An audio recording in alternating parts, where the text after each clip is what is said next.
Hello दोस्तों, एक बार फिर से स्वागत है आपके यूट्यूब चैनल एकाग्रा क्लासेस में। तो जैसा कि आप लोग पिछले वीडियो में देखे होंगे, हम लोग पढ़े थे सेट के प्रकार।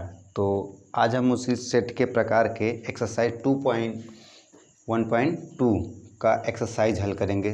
तो चलिए देखते हैं पहला क्वेश्चन क्या कर रहा है कि निम्नलिखित में कौन सा रिक्त समुच्चय है। तो निम्नलिखित में कौन सा रिक्त समुच्चय ये है। तो रिक्त समुच्चय होता क्या है उसे जान लेते हैं। तो रिक्त समुच्चय क्या होता है? रिक्त समुच्चय, ठीक। अब रिक्त समुच्चय क्या होता है? ऐसा समुच्चय जिनमें एक भी अवयव प्रेजेंट न हो। ऐसा समुच्चय जिसमें एक भी अवयव न हो उसे हम क्या कहते हैं? रिक्त समुच्चय। और इसे हम लोग फाई द्वारा प्रदर्शित करते हैं, ठीक है। तो रिक्त समुच्चय पता चला कि नहीं? रिक्त समुच्चय किसे कहते हैं? ऐसा समुच्चय जिसमें एक भी अवयव न हो उसे हम क्या कहते हैं? रिक्त समुच्चय। तो चलिए देखते हैं कि कौन कौन रिक्त समुच्चय है और कौन रिक्त समुच्चय नहीं है, यही बताना है हम लोगों को। तो कह रहा है क्या कि दो से भाज्य विषम प्राकृतिक संख्याओं का समुच्चय। क्या कोई ऐसा विषम संख्या बताइए जो दो से विभाज्य हो। तो दो से विभाज्य कोई ऐसा विषम संख्या है? तो कोई भी नहीं है। तो हम कह सकते हैं कि जो पहला है वो क्या है? रिक्त समुच्चय, ठीक। पहला क्या है? रिक्त समुच्चय। दूसरा पढ़ते हैं सम अभाज्य संख्याओं का समुच्चय। तो सम अभाज्य संख्या, कोई ऐसा संख्या बताइए जो सम भी हो और अभाज्य भी हो। तो दो एक ऐसी संख्या है जो सम भी होती है और अभाज्य भी होती है। तो दूसरा क्या मिल गया हमको? सेट 2 मिला। सेट 2 मिला तो ये रिक्त समुच्चय नहीं है। क्या है? रिक्त समुच्चय नहीं है, ठीक। तीसरा देखें तो तीसरा क्या कह रहा है कि x एक प्राकृतिक संख्या है। यक्स क्या है? एक प्राकृतिक संख्या है। और कह रहा है कि यक्स 5 से छोटा होना चाहिए। यक्स जो होना चाहिए 5 से छोटा हो और साथ ही साथ 7 से बड़ा हो। तो 5 से छोटा और 7 से बड़ा प्राकृतिक संख्या कोई है? बताइए। तो तीसरे में कोई भी संख्या प्राकृतिक संख्या नहीं है। तो ये क्या है? रिक्त समुच्चय है। क्या है? रिक्त समुच्चय, ठीक। ये क्या मिला? रिक्त समुच्चय। चौथा देखें तो कह रहा है कि y किन्हीं दो समांतर रेखाओं का उभयनिष्ठ बिंदु। तो बताइए कि कोई दो समांतर रेखा है तो इसका कोई उभयनिष्ठ बिंदु होगा? कोई उभयनिष्ठ बिंदु बताइए। तो कोई उभयनिष्ठ बिंदु नहीं है। कोई भी उभयनिष्ठ बिंदु कब होता है? जब दो रेखाएं आपस में प्रतिच्छेदित करती हैं। तो ये क्या हुआ? उभयनिष्ठ बिंदु मिला। ये उभयनिष्ठ बिंदु है तो ये इसका उभयनिष्ठ बिंदु मिला। जब दो समांतर रेखाएं हैं तो उसका उभयनिष्ठ बिंदु नहीं मिलेगा जब तक कि दो तिर्यक रेखाएं आपस में काटे न। तो चौथा क्या मिला? फाई मिला। ये भी क्या है? रिक्त समुच्चय। क्या है? रिक्त समुच्चय, ठीक है। इतनी बातें क्लियर है? नोट कर लीजिए।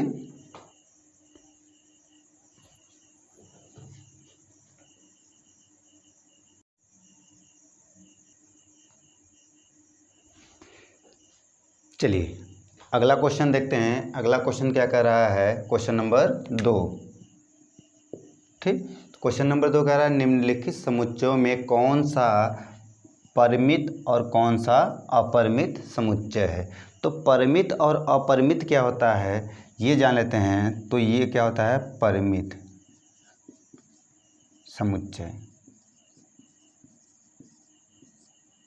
परिमित समुच्चय होता है ऐसा समुच्चय जिनके अवयवों को हम गिन सके, जिनके अवयवों को गिना जा सके। ऐसा समुच्चय जिनके अवयवों को हम गिना जा सके। 1 2 3 4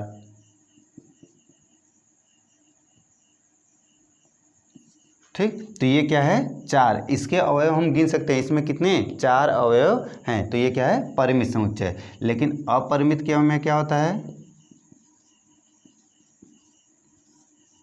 समुच्चय।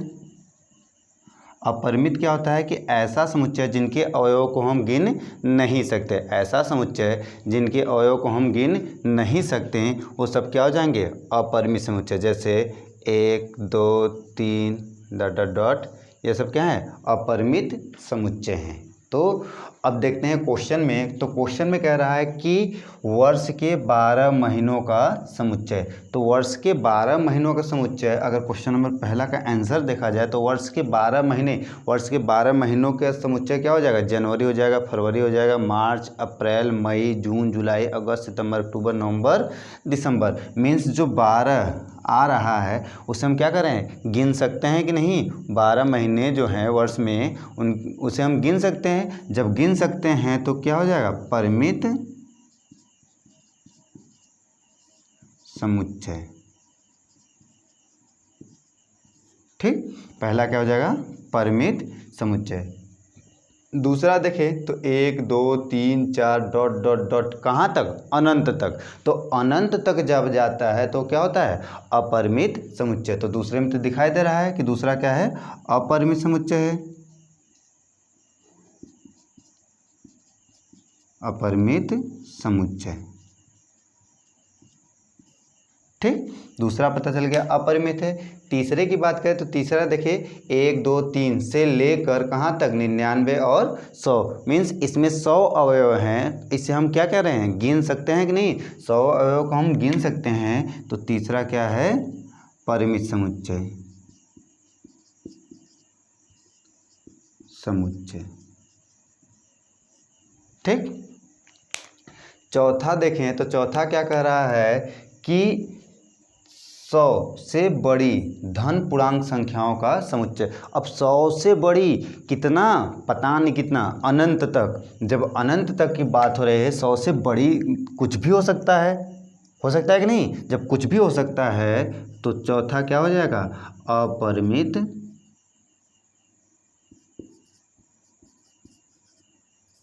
समुच्चय। ठीक, अपरिमित समुच्चय। अब देखिए पांचवा कह रहा है 99 से छोटी अभाज्य धन पूर्णांक का समुच्चय। अभाज्य हो और धन पूर्णांक भी हो, तो 99 से छोटी अगर हम बात करें तो 99 से छोटी क्या हो सकता था कि 2 हो 3 हो डॉट डॉट डॉट 97। ठीक, ये हम क्या इसके बीच में जितने भी अवयव होंगे उसे क्या हम गिन नहीं सकते, बताइए 2 3 5 7 9 5 7 11 13 17 23, ये सब गिनकर हम 97 तक जाएंगे तो गिन सकते हैं कि नहीं, इसमें इतने एलिमेंट हैं। जब इसमें गिन सकते हैं, जब काउंट हो सकता है, तो तीसरा क्या हो जाएगा परिमित समुच्चय। ठीक, बता सकते हैं कि नहीं, तो पांचवा क्या हो जाएगा परिमित समुच्चय। ठीक है, इतनी बातें क्लियर हैं तो नोट कर लीजिए।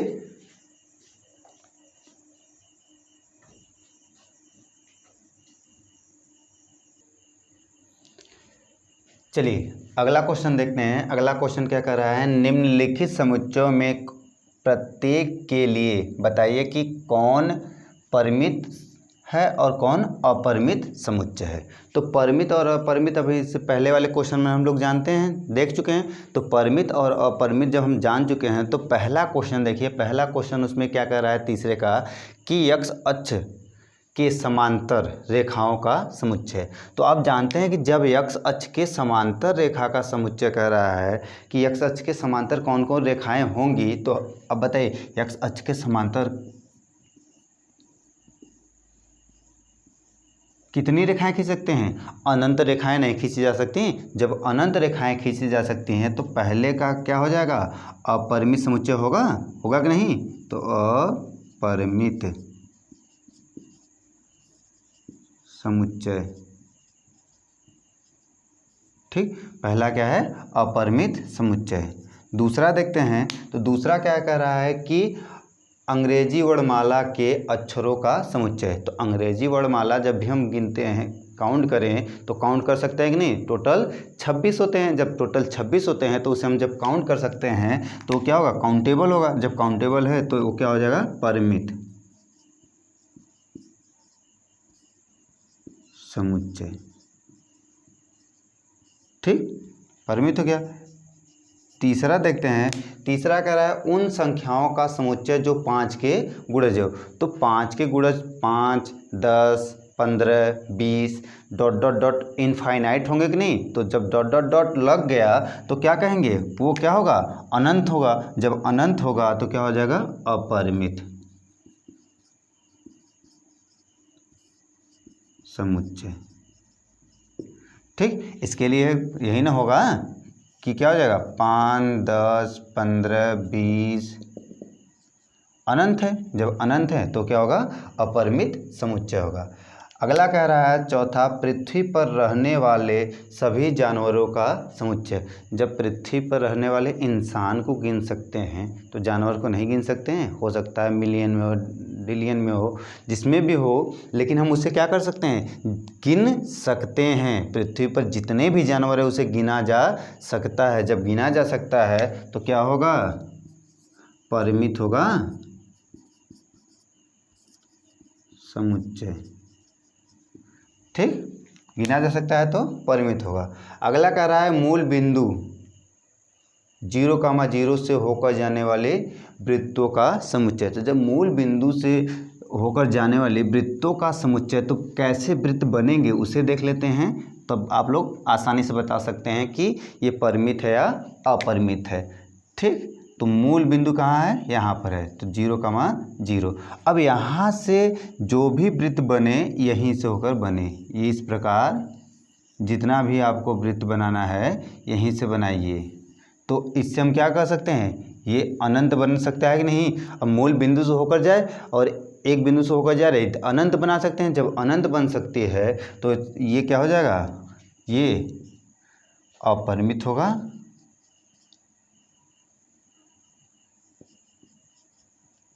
मित समुच्चय। ठीक, अपरिमित समुच्चय। ठीक है, इतनी बातें क्लियर है। पहला क्या है देख लीजिए, समांतर है मीन्स अपरिमित होगा। अंग्रेजी वर्णमाला के अक्षरों का समुच्चय परिमित होगा। तीसरा क्या कर रहा है, समुच्चय ऐसा है जो 5 के गुणज हो। जब 5 के गुणज होने से होंगे तो अनंत बन सकते हैं, अनंत होंगे तो अपरिमित होगा। यह कह रहा है पृथ्वी पर रहने वाले सभी जानवरों का समुच्चय। पृथ्वी पर रहने वाले सभी जानवर क्या हैं, उसे गिन सकते हैं।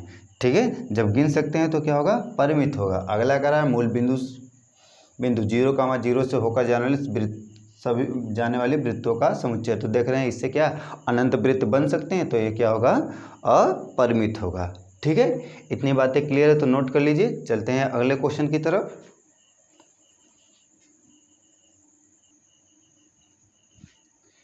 देखिएगा अगला क्वेश्चन क्या दिया गया है कि निम्नलिखित में बताइए कि a बराबर b है या नहीं। a बराबर b है या नहीं ये बताना है। तो देख रहे हैं कि a बराबर क्या दिया गया है, सेट a बराबर क्या दिया है, a b c d, और सेट b बराबर क्या दिया है, a c b d। Means a के प्रत्येक अवयव b में है और b के प्रत्येक अवयव किस में है, a में है। तो हम कह सकते हैं कि बराबर मीन्स समानता।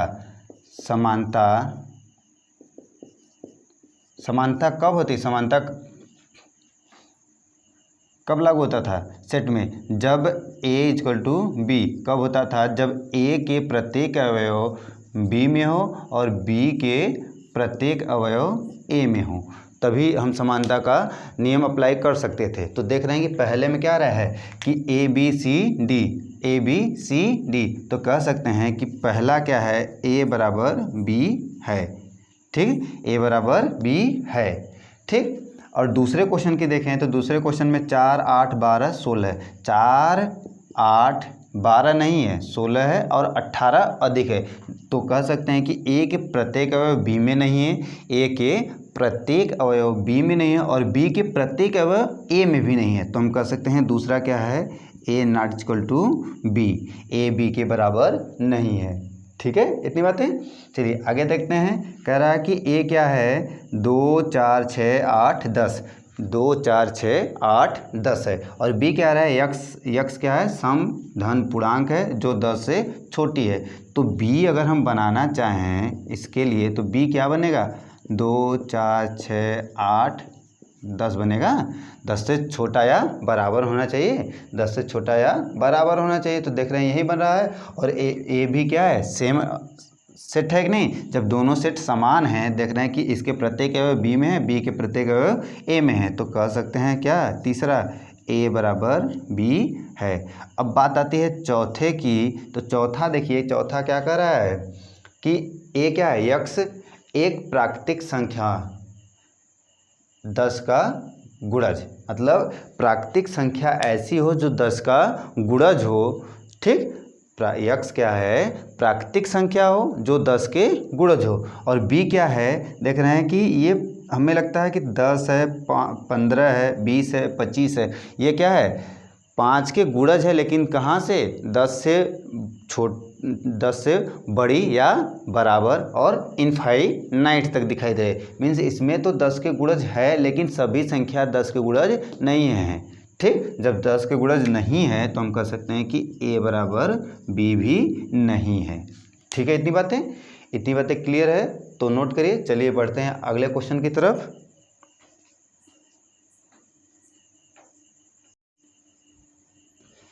चलिए अगला क्वेश्चन देखते हैं। कह रहा है कि निम्नलिखित समुच्चय युग्म समान है कारण सहित बताइए। मतलब समान है या नहीं है, जो भी है कारण सहित बताना है। ठीक है, तो देख रहे हैं कि पहला क्वेश्चन क्या दिया है, सेट ए बराबर क्या दिया गया है हमें, 2 और 3। तो सेट बी कह रहा है एक्स समीकरण x square plus 5x plus 6 बराबर 0 का हल। तो पहले ये तो किस फॉर्म में, निर्माण फॉर्म में है कि नहीं, तो निर्माण में है, निर्माण विधि में है। इसे हम किस में बदल लें, पहले रोस्टर विधि में। रोस्टर विधि में बदल लें तो रोस्टर विधि में होगा क्या हमारे पास, तो इस समीकरण का पहले हम क्या कर लें, हल ज्ञात कर लें। तो x square plus 5x plus 6 बराबर 0। तो x square plus 3x plus 2x plus 6 बराबर 0। क्या कॉमन है, x कॉमन है, x प्लस 3। इसमें से क्या कॉमन है, प्लस 2, x प्लस 3 बराबर 0। एक ब्रैकेट में x प्लस 3, दूसरे ब्रैकेट में x प्लस 2 बराबर 0। अगर इसका मान निकालें तो x बराबर क्या मिलेगा, -2 और -3। तो जो सेट B मिला हमको, सेट B मिला वो क्या मिला, -2 और -3। तो देख रहे हैं कि सेट A में और सेट B के अवयव समान नहीं है। जब समान नहीं है तो ये कारण हो गया कि नहीं, कि जब अवयव ही समान नहीं है तो इस समानता का रूल फॉलो नहीं कर रहा है। तो कह सकते हैं कि समुच्चय A और समुच्चय B समान नहीं है। ठीक, समान नहीं है। ठीक, आगे चलते हैं कि ये क्या कह रहा है, दूसरा कि सेट ए क्या है, फ्लोर।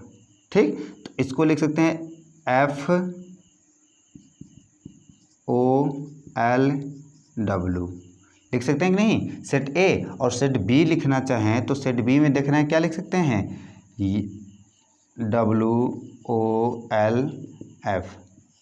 ठीक, चलिए मैच कराते हैं। W भी है दोनों सेट में, L भी है दोनों सेट में, O भी है दोनों सेट में, F भी है दोनों सेट में। जब दोनों सेट के अवयव समान हैं, जब दोनों समुच्चय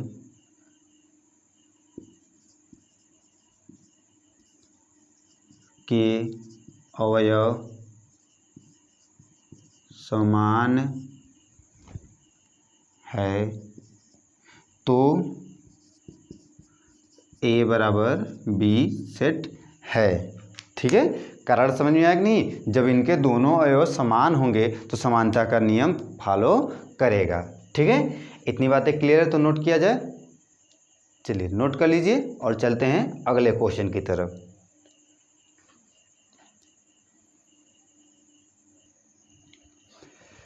चलिए देखते हैं अगला क्वेश्चन, क्वेश्चन नंबर 6।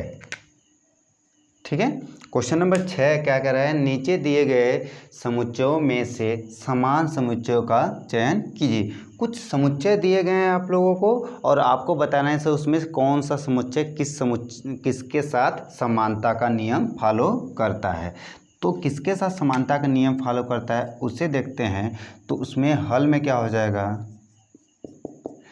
कि मैच करिए कि किसका अवयव किस सेट के साथ समान है। तो 2 4 6 8 10 किसी में भी 2 4 6 8 10 दिखाई जो भी है 2 4 8 12 2 4 8 12 पर 2 नहीं है, नहीं है, नहीं है, नहीं मीन्स ए का किसी के साथ भी समानता का नियम फॉलो नहीं करा है। आगे देखते हैं सेट बी 1 2 3 4 तो नहीं है, 1 2 3 4 तो कह सकते हैं कि जो बी है 1 2 3 4 वह सेट बी किसके साथ, सेट डी के साथ 3 1 4 2 के साथ बी बराबर डी नियम फॉलो कर रहा है। ठीक है, आगे देखते हैं अगला कि ये तो नहीं मैच किया, ये मैच कर गया -1 0 a -1 और -1 तो आगे पीछे तो लिखा जा सकता है सेट को।